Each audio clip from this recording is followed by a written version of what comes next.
Hi Aries, welcome. This is your reading. Be open-minded po, hindi po halos lahat makaresonate. Piliin nyo na lamang. And thank you nga po pala sa mga nag-subscribe at sa mga bumabalik. Welcome po tayo. Start na tayo. Give me the message for Aries, please. Anong mensahe para sa'yo, Aries?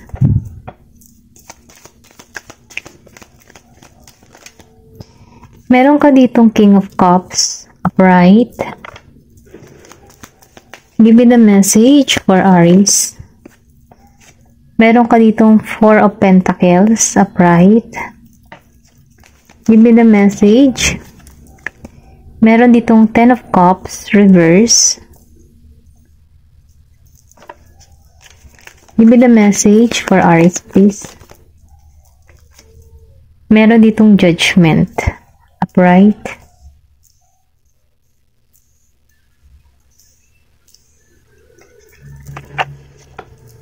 Give me the message.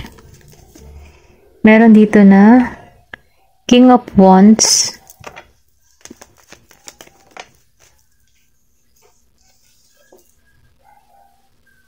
King of Pentacles, reverse.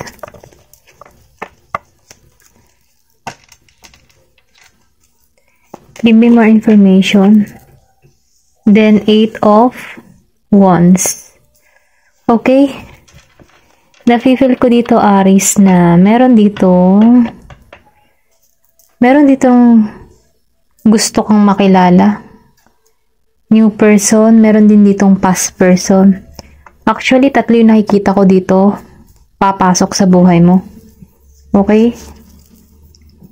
Si King of Pentacles, King of Wands, and King of Cups. Nararamdaman ko dito, no? Itong mga to ay nagkakaroon ng interest sa'yo. Okay? Pero ganun pa man, nafe-feel ko dito na single ka. Or pwede rin sabihin na merong pangyayari sa'yo, no? Na kung saan hindi naging matagumpay yung relasyon na naranasan mo. Meron ako nakikita dito na may paggising or pwede rin sabihin na ginising ka sa connection na to. Kumbaga, no? May growth na nangyayari sa'yo, mas lumalago ka, mas naunawaan mo yung sitwasyon. Dahil lumabas si Judgment, then lumabas si Ten of Cups reverse. Kumbaga, sa dalawang card na to, nafe-feel ko dito na hindi naging matagumpay yung connection na to, may paggising sa'yo. Naunawaan mo yung sitwasyon, then nafe-feel ko dito na mas nakatuon ka sa paglago mo. Maybe meron ka ditong ginagawa or nag-iimpok ka ng pera eh. Ito lang nafe-feel ko. Meron kang mga savings na kung saan, no, mas priority mo to. Mas priority mo yung paglago ng iyong financial. Kasi nakikita ko dito na dahil hindi naging matagumpay yung relationship maybe before, or pwede rin sabihin na nasa LDR situation ka na malayo yung connection, okay? Hindi halos lahat ha. Ito lang nafe-feel ko. Meron ditong LDR situation at meron din dito na nagkaroon ng kabiguan sa love life. Yung tipong nagkaroon ng hindi pagkakasundo, hindi naging matagumpay yung relasyon.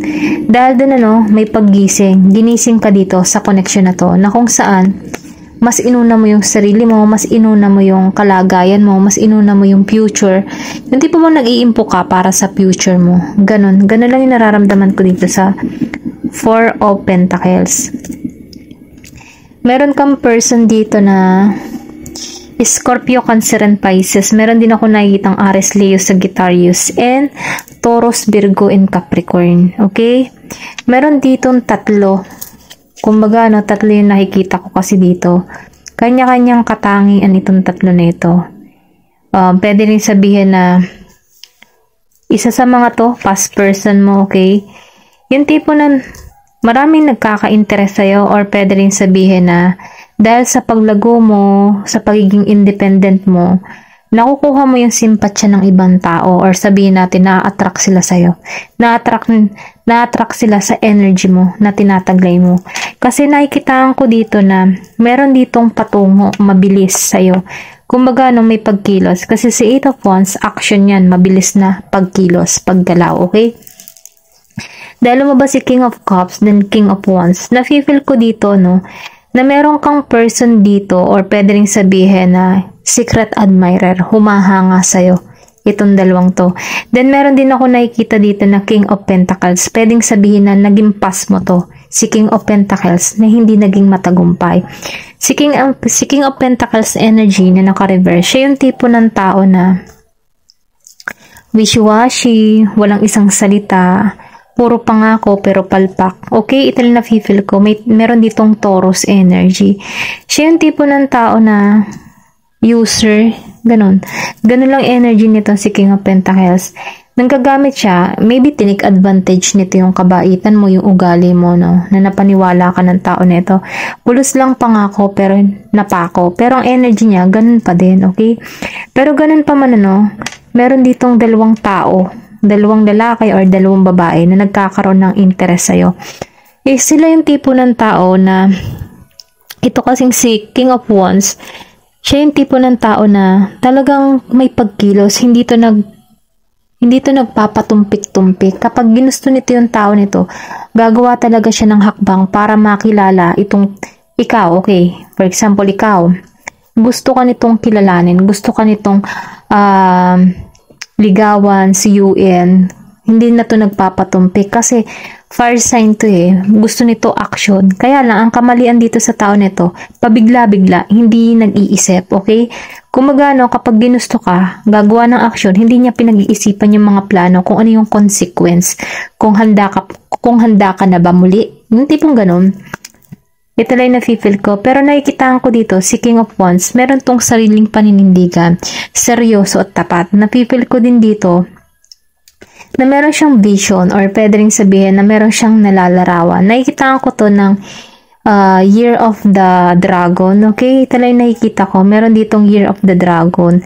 Then, na-feel ko dito or pwede rin sabihin ikaw Year of the Dragon ka, pinanganak. Then, nakikitaan ko rin dito na itong tao na ito, meron tong yung pagka-serious type. Seryoso talaga siya, okay? Ito lang yung nararamdaman ko.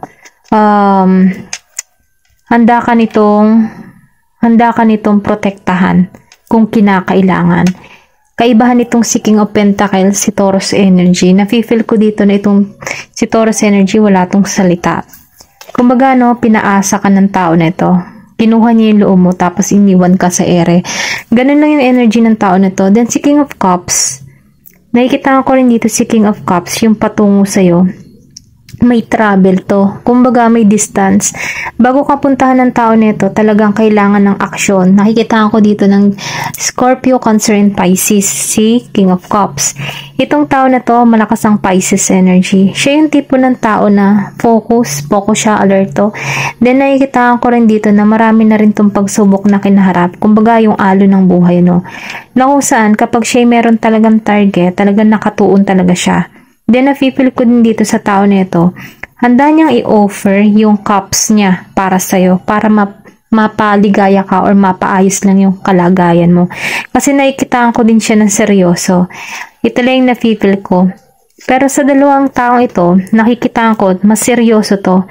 Siya yung tipo ng tao na strong yung personality. Ito naman isang ito, siya yung tipo ng tao na alerto. Okay? May pinag-iisipan yung kanyang ginagawa. Ito lang yung nararamdaman ko. Ito naman si King of Wands, handa siyang makipaglaban para lang makuha yung loob mo. Ganon yung energy. Then, ito rin si King of Pentacles. Wala tong isang salita. Ito lang na-feel ko. Taurus energy. Ayan, ito yung patungo sa'yo, okay? Mabilis. Mamimili ka, malilito ka dito. Pero ganun pa man, mas nakapokus ka dito sa financial mo, sa paglago mo. Yun lang yung tumatakbo sa isip mo, yung financial mo. Itong mga to, maybe secret admirer or pwede rin sabihin na inaalam ka kung sino ka. Ganon yung energy. Sino tong babae na to? Sino to? Ganon. Kasi nakikita ko dito na meron ditong paggising, ginagabayan ka or pwede rin sabihin, ginigising ka na dito. Kumbaga, natauhan ka dito. Ito lang yung nararamdaman ko kasi mas nakatuon ka dito. Tingnan pa natin kung ano pa yung mensahe para sa'yo. Give me more information. Ano pa yung mensahe para sa'yo? Aries.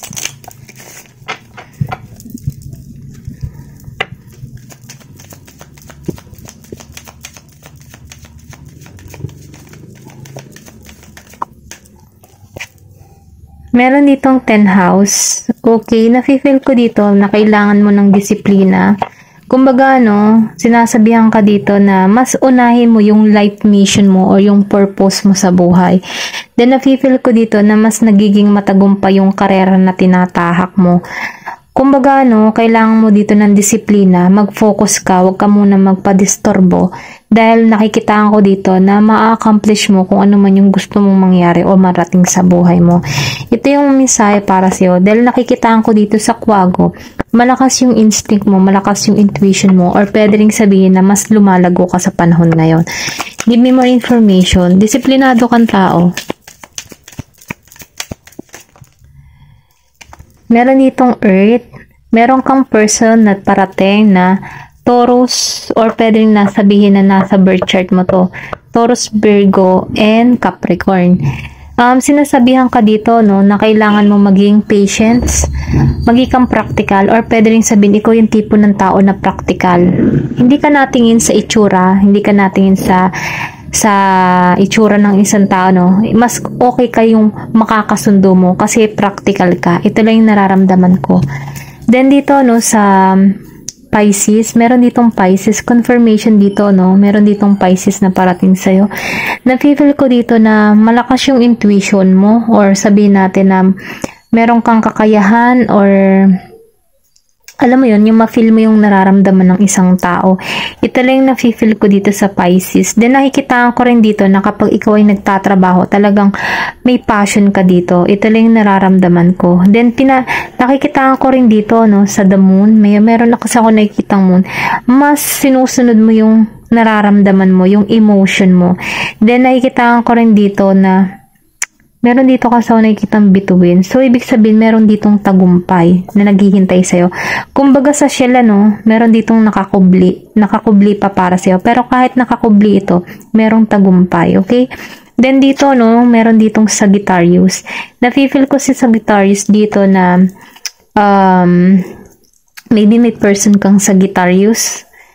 Nakikita ko rito na meron ka ditong kalayaan, or pwede rin sabihin si Sagittarius nasa birth chart mo, yung kabuuan ng birth chart mo, maliban sa Aries, meron ka pa niyang kasamahan sa birth chart mo. Kung malalaman mo lang yung exact date ng birthday mo, oras, nakapinanganak, dun mo malalaman,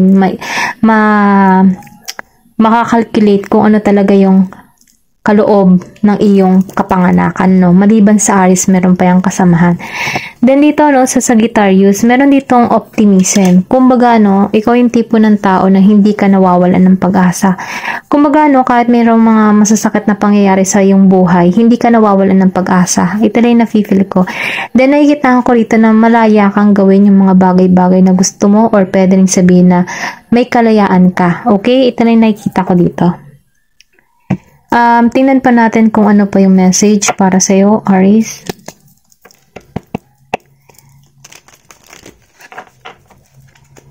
Give me the message for Aries, please. Okay. Meron ka ditong crescent moon. Keep moving forward. You got this. Kumbaga, dalawang beses na lumabas si Shell. Kung makikita mo dito, may Shell din. Nafe-feel ko dito, na kung ano man yung kumbaga, diba, kapag Shell, nakasarado pa yung para sa'yo. Then, umangat na dito, kumbaga, mailalabas mo yung mga talento mo. Ito lang yung nararamdaman ko. Kumbaga, sinasabi dito na magdire-diretso ka lang, magpatuloy ka lang kung ano man yung tinatrabaho mo. Dahil, meron ka ditong makakamtan. Ito lang yung nararamdaman ko. Meron ka ditong makakamit na tagumpay. Maniwala at manalig ka lamang sa puong may kapal. Kasi, napipil ko dito na ginagabayan ka dito kasi meron ako nakikita ditong cross, maybe religyoso ka or religyosa. Yan, sundin mo yung nararamdaman mo, yung emotion mo, dahil dito ka patungo sa tagumpay. Magtuloy-tuloy ka, huwag kang mawawalan ng pag-asa, okay? Dahil meron kang kalayaan na tahakin kung ano man landas ang gusto mong tahakin. Ito lang yung mensahe para sa'yo, Aries. Thank you for watching, and love and peace. Thank you for watching Glow and Peace.